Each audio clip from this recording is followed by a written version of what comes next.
exercice de divisibilité. On donne a de n égale à 2n au carré plus 11n plus 32 et b de n égale à n plus 3. On cherche pour quelles valeurs entières de n le polynôme b de n divise a de n.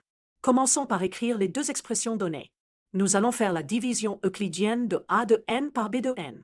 On suppose qu'il existe q de n de degré a et un reste r constant tel que a de n égale n plus 3 fois q de n plus r. Posons q de n égale à n plus b. Développons le produit n plus 3 fois a n plus b pour exprimer les coefficients.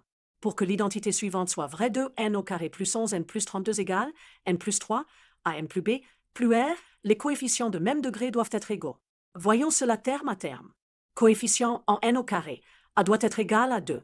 Ensuite, le coefficient de n donne b plus 3 a égale à 11. Avec a égale à 2, on obtient b égale à 5. Enfin, pour la constante, 3b plus r égale 32. Comme b vaut 5, on a 15 plus r égale à 32, d'où r égale 17. Ainsi, la division euclidienne donne la décomposition suivante.